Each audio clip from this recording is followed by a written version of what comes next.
Bonjour à tous, j'espère que vous allez bien. Bon, suite à la première vidéo, la pomme de terre tout simplement, je vous ai montré comment on prépare les buts pour planter les pommes de terre facilement. Aujourd'hui, les buts sont prêtes une semaine après la préparation des buts. Là, je vais vous montrer comment on plante la pomme de terre dans les buts, tout simplement. Voilà, j'ai disposé les pommes de terre.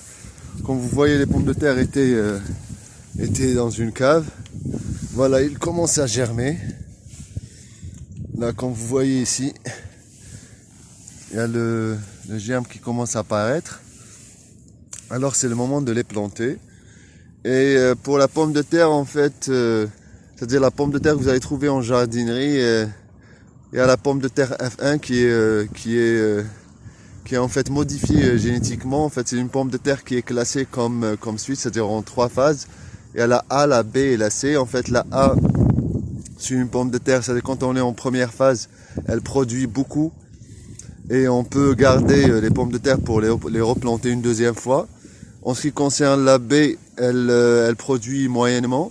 Et on peut aussi garder la pomme de terre pour la planter encore. Et en ce qui concerne la C, en fait, elle produit très peu.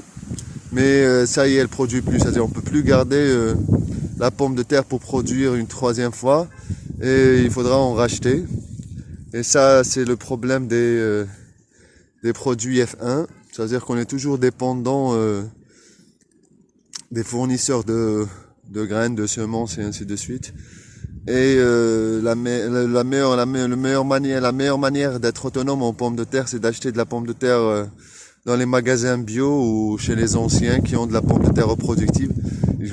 Comme ça, de cette manière, vous pouvez toujours garder de la pomme de terre pour la replanter. C'est-à-dire que vous pouvez garder la toute dernière que vous allez récolter et la stocker dans une cave ou dans un cellier, l'essentiel à l'abri de la lumière, au noir. Et à chaque fois qu'elle germe, vous replantez votre pomme de terre. Comme ça, vous allez être autonome en pommes de terre. Bon, en ce qui concerne les pommes de terre, là, c'est-à-dire quand vous voyez, il y a plusieurs germes un peu partout sur la pomme de terre.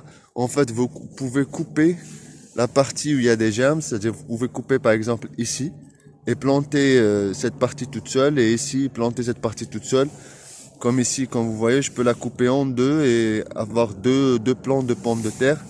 Mais en fait, c'est-à-dire vous allez avoir une production moyenne, pas comme vous plantez une pomme de terre complète, mais ça reste une production qui n'est pas qui est très bien quoi, qui est très significatif. Vous allez avoir une bonne production. Vous pouvez même planter des épluchures, c'est-à-dire enlever juste le germe et le planter tout seul. Comme ça, vous pouvez juste éplucher le germe comme ça et le planter tout seul. Et vous pouvez avoir des pommes de terre avec des épluchures de pommes de terre, mais la production ne va pas être la même que quand vous plantez une pomme de terre entière. Mais vous pouvez avoir une production vraiment une bonne production avec des épluchures ou avec une seule pomme de terre coupée en 3 ou en 4. Comme vous voyez là, regardez celle-là, il y a plusieurs germes qui sont dispatchés, sont loin les uns des autres. On peut la couper en trois morceaux et planter 3 morceaux de pommes de terre. Mais la production ne sera pas la même, même la taille des pommes de terre ne seront pas les mêmes que quand vous plantez une pomme de terre entière. Moi, je préfère planter des pommes de terre entières puisque j'en ai assez, mais si je n'en avais pas assez, je les couperais en deux sans problème. Bon, en ce qui concerne l'espacement, il faut laisser au moins 50 cm entre les pommes de terre, 50-60 cm. Là, moi, j'avais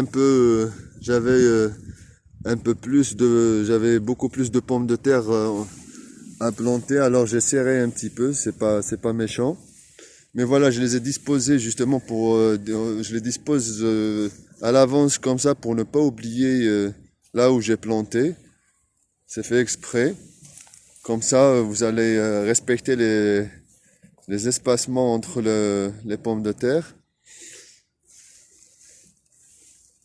Et voilà, dans les endroits tempérés, vous pouvez la planter C'est-à-dire là où il y a pas de température négative, là où il fait pas super froid, vous pouvez les planter de cette manière, vous pouvez les planter presque toute l'année. C'est-à-dire à chaque fois que vous n'en avez plus, vous replantez. Je dis bien dans les endroits tempérés, c'est-à-dire là où il fait pas très très froid. Parce qu'avec cette technique, ce genre de butte, en fait, dans la butte, comme il y a du fumier et de la tente fraîche, il fait toujours chaud. Ça veut dire que ça monte en température. C'est pour ça que je vous ai dit dans la vidéo précédente qu'il faut les laisser une semaine, le temps que ça monte en température, que ça se stabilise, parce que ça peut monter jusqu'à 50, 60 degrés. Après, ça va se stabiliser entre 20 et 25 degrés. Ça veut dire que ça va garder une bonne température pour optimiser la pousse de la pomme de terre. Et voilà. J'espère que ça va vous aider. J'espère que vous, que cette vidéo vous servira. À très bientôt. Portez-vous bien. Au revoir.